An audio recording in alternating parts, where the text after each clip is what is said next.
जय जय रघुवीर समर्थ. समर्थ म्हणतात की एकमेकांना समजून घेण्याचा प्रयत्न करा असं समर्थ आपल्याला ते सांगतात. आणि म्हणून समर्थ म्हणतात की ते कार्य कोणतेही असू द्या, कोणतंही काम करताना आणि कोणतंही कार्य करताना फळाची अपेक्षा न ठेवता जर आपण ते काम केलं, ते कार्य केलं तर समर्थ परब्रह्म आपल्याला त्या कर्माचं, त्या सेवेचं आपल्याला फळ नक्कीच देतो असं समर्थ आपल्याला ते सांगतात. आणि म्हणून समर्थ म्हणतात की एखाद्या देवाच्या ठिकाणी देणगी दिल्याने किंवा एखाद्याला अन्नदान केल्यानेच पुण्य मिळते असे नाही. एखाद्या गरीब व्यक्तीला, एखाद्या अशिकलेल्या व्यक्तीला, एखादी व्यक्ती शिकलेली नसते त्या व्यक्तीला जर आपण मदत केली तर तिचा सुद्धा आशीर्वाद आपल्याला मिळतो, ते सुद्धा आपल्याला पुण्यही मिळते असं समर्थ आपल्याला ते सांगतात. समर्थ म्हणतात की आता आपण बघतच आहे सरकारचा जो लाभ घेण्यासाठी प्रत्येक महिला आपल्याला बँकेत दिसतात. प्रत्येक बँकामध्ये आज गर्दी आहे. अशी एकही बँक नाही की ज्या बँकेमध्ये गर्दी नाही. समर्थ म्हणतात की आपण अनेक ठिकाणी अनुभवलेलं आहे. मान्य आहे की बँकेच्या कर्मचाऱ्यांना खूप कामं आहेत, त्यामुळे त्यांची चिडचिड होते, रागराग होते. हे स्वाभाविकच आहे. आपल्याला जर काम पडलं असतं तर आपणही चिडचिड रागराग केला असतं, हे आपण समजून घेतो. पण समर्थ म्हणतात की एवढंही समोरच्या व्यक्तीला हडतूड करू नका, एवढंही समोरच्या व्यक्तीला तुच्छ लेखू नका. जी व्यक्ती शिकलेली नसते, ज्या व्यक्तीला बाहेरचं बँकेचं काहीही कारभार माहिती नसतो, त्या व्यक्तीला तर आपण मदत केली पाहिजे. बँकेवाल्यानेही सहकार्य केलं पाहिजे. बँकेवाल्याने त्या अशिक्षित व्यक्तींसाठी किंवा मदत करण्यासाठी एखादी व्यक्ती नेमणूक करून ठेवली पाहिजे. आणि जरी त्या बँकवाल्यांनी नाही ठेवली तर आपण त्या बँकेत जर एखाद्या कामासाठी आपणही जातो तर आपण जेवढा वेळ त्या बँकेमध्ये आहे तेवढा वेळ आपल्याला ज्या व्यक्तींना मदत करता येईल, ज्या व्यक्तींना स्लिप भरता येईल त्या व्यक्तींना आपण ती भरून दिली पाहिजे, त्यांना मदत करता आली पाहिजे असं समर्थ आपल्याला ते सांगतात. आणि म्हणून समर्थ म्हणतात की एखाद्याला मदत करणे ही सेवाच आहे. एखाद्याला काही जमत नसेल, एखाद्याला काही कळत नसेल तर समजावून सांगणे ही प्रकारची सेवाच आहे असं समर्थ आपल्याला ते सांगतात. आणि म्हणूनच समर्थ म्हणतात की कोणीही कोणाला हडतूड करू नका. प्रत्येक मनुष्याला समजून घेण्याचा प्रत्येक माणसाने प्रयत्न केला पाहिजे असं समर्थांनी आपल्याला ते सांगितलं. आणि म्हणून समर्थ म्हणतात की आपणच जर एकमेकांना समजून नाही घेतलं, आपणच जर एकमेकांना मदत नाही केली तर माणूस म्हणायच्या लायकीचा आपण राहत नाही असं समर्थ आपल्याला ते सांगतात. आणि म्हणून समर्थ म्हणतात की पशुपक्ष्यांना कोणतंही श्रवण नाही, प्राण्यांना कोणतंही श्रवण नाही, मुंगींना कोणतंही श्रवण नाही, तरी त्या दास म्हणायच्या लायकीच्या आहेत असं समर्थ आपल्याला ते सांगतात. मुंगी सुद्धा एक साखरेचा कण जरी पडला तर ती हजार मुंग्यांना बोलावून आणते आणि म्हणते इथं साखरेचा कण आहे, तू ये असं म्हणते. पशु पक्षी सुद्धा ज्या ठिकाणी खायला आहे त्या ठिकाणी पक्षी सुद्धा त्यांच्या आवाजात बोलवतो आणि म्हणतो या ठिकाणी खायला आहे, तुम्ही या. प्राणी सुद्धा बघा म्हणले, कुत्रे सुद्धा आपलं पोट भरल्यानंतर आपल्या मित्राला बोलवतो. बघा म्हणले त्यांच्यामध्ये किती माया आहे, प्रेम आहे, करुण आहे. त्यांना श्रवण नाही, कोणत्याही प्रकारचं त्यांना निरूपण नाही, कोणीही त्यांना शिकवलेलं नसताना सुद्धा ते उत्तमाचे वागतात, पण मनुष्य मात्र वागत नाही असं समर्थ आपल्याला ते सांगतात. समर्थ म्हणतात की बघा म्हणले समर्थ सरकारची जी आता स्कीम चालू आहे म्हणले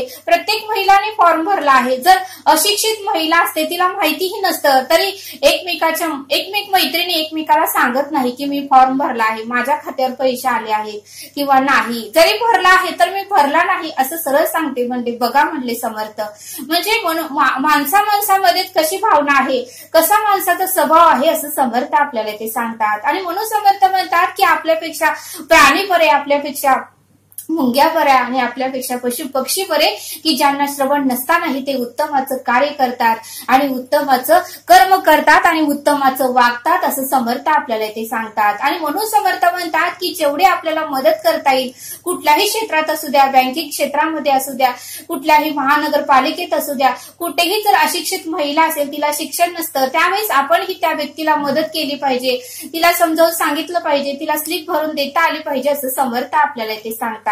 समर्थ आपल्याला एक बोध सांगतात. समर्थ म्हणतात की असंच एक वंदना नावाची ताई होत्या आणि त्यांच्या मिस्टरांचा, त्यांचा पतीचा ऍक्सिडेंट झाला होता आणि ऍक्सिडेंट झाल्यामुळे त्यांच्या पतीला ऍडमिट करावं लागलं. आणि ऍडमिट केल्यामुळे त्यांना डॉक्टरांनी एवढं तुम्ही पैसे भरावे लागतील असं सांगितलं. पण वंदनाताईंकडे जेवढे पैसे होते तेवढं त्यांनी डॉक्टरांची फी भरली, पण नंतर मात्र त्यांना औषधाला वगैरे काहीच पैसे उरले नाहीत. आणि म्हणून त्या आपल्या बँकेचं पासबुक घेऊन त्या बँकेत गेल्या आणि बँकवाल्यांना म्हणू लागल्या की माझ्या खात्यावर जेवढे पैसे आहेत तेवढे मला काढायचे आहेत। त्यावेळेस बँकवाले त्यांना म्हणू लागले की तुमच्याकडे एटीएम तर पाहिजे किंवा चेकबुक तर पाहिजे, हे दोन असेल तरच तुम्ही पैसे काढू शकता आणि तुम्ही स्लिपद्वारे पैसे काढू शकत नाही, येथे स्कीम बंद झाली आहे असं त्या वंदनाताईंना सांगितलं।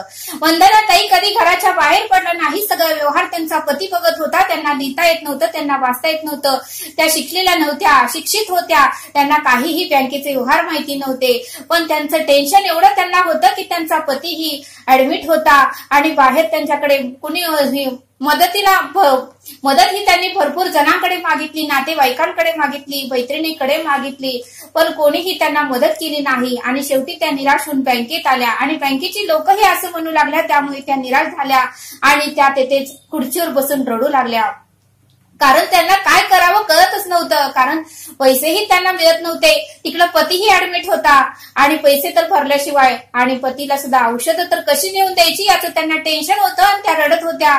तरी तुला बँकेमध्ये एवढी गर्दी होती तरी लोक त्या ताईकडे बघत होत्या, पण कोणीही त्या ताईंना म्हटलं नाही की त्या ताई तुम्हाला काय होत आहे, तुम्ही का रडत आहेत, नेमकं काय प्रॉब्लेम झाला आहे ते आम्हाला सांगा, आम्ही सोडवतो, असं एक जण ही व्यक्ती म्हणला नाही। प्रत्येक जण आपल्या कामामध्ये व्यस्त होता, प्रत्येक जण आपलं माझं काम कधी होईल, प्रत्येक जण स्वार्थी होत होता असं समर्थ आपल्याला ती सांगतात। पण तेथेच एक ताई आल्या सीमा नावाच्या आणि त्यांना मात्र तिची दया आली आणि त्या ताईंकडे गेल्या आणि म्हणाल्या काय झालं आहे, तुम्ही का रडत आहात आणि ते मला सांगा। त्यावेळेस वंदनाताईंनी सांगितलं की माझा पती ऍडमिट आहे आणि मला पैसे काढायचे आहेत, पण बँकवाले म्हणत आहे की चेकद्वारे किंवा एटीएमद्वारे तुम्हाला पैसे मिळतील, स्लिपद्वारे पैसे बंद झालेले आहेत। त्यावेळेस मात्र ती म्हणाली मला एटीएम ही मी कधी काढलेलं नाही, चेकबुक ही कधी काढलेलं नाही, मी शिकलेली नाही, मला काहीही येत नाही आणि मी कधी बँकेतही आले नाही, सर्व काही व्यवहार माझे पती आणि माझे मिस्टरच बघत होते, पण त्यांचा ऍक्सिडेंट झाला आहे, ते ऍडमिट आहेत आणि मला पैशाची अत्यंत गरज आहे। त्यावेळेस त्या सीमाताई म्हणाल्या तुम्ही शांत व्हा, पैसे जरी निघाले नाही तर मी तुम्हाला मदत करते, नंतर तुम्ही मला पैसे द्या। आणि तरीही त्या वंदनाताई म्हणल्या नाही, तरी मला बँकेत माझे पैसे आहेत, मला माझे पैसे मिळाले तर बरं होईल, तुमचे उपकार कशाला। म्हणून त्या वंदनाताईच्या समाधानासाठी सीमाताई ब्रँचच्या मॅनेजरकडे गेल्या, त्यांना रिक्वेस्ट केली की सर यांचा असा प्रॉब्लेम आहे आणि तुम्ही एखाद्या कस्टमरला तरी समजून घेण्याचा प्रयत्न केला पाहिजे, माहित आहे तुमची स्कीम आहे, वरूनच सर्व काही ठरलेलं आहे की चेकद्वारे किंवा एटीएमद्वारे द्यायचं आहे, पण आता ह्या ज्या सिच्युएशन मध्ये आहे त्या सिच्युएशन मध्ये त्यांना पैशाची अत्यंत गरज आहे आणि तुम्ही जर मदत केली तर खूप बरं होईल।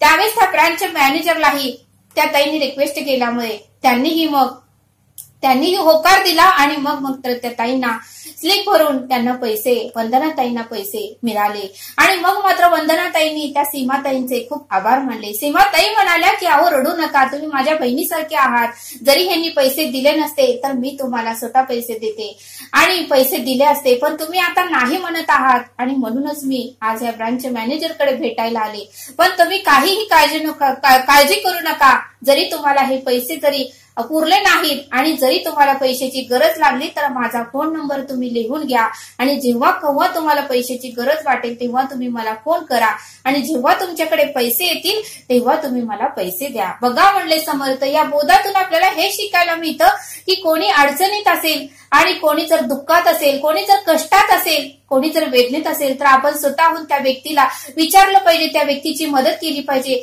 हेही एक प्रकारचं पुण्याचं कामच आहे, हेही प्रकारचं सेवेचं कामच आहे आणि माणूस आहे म्हटल्यावर एकमेक माणसाची मदत ही आपणच केली पाहिजे असं समर्थांनी आपल्याला या बोधातून समजावून सांगितलं। आणि म्हणून समर्थ म्हणतात की कोणीही कुणाला हाडतूड करू नका, जरी बँकेत कोण कामाला असेल तर त्या बँकेतल्या प्रत्येक व्यक्तीने, त्या प्रत्येक मॅनेजरने किंवा प्रत्येक सर लोकांनी कस्टमरला समजून घेतलं पाहिजे। जर समोरची व्यक्ती अशिक्षित असेल, तिला शिकलेली नसेल किंवा तिला काय येत नसेल तर तिला समजावून सांगितलं पाहिजे।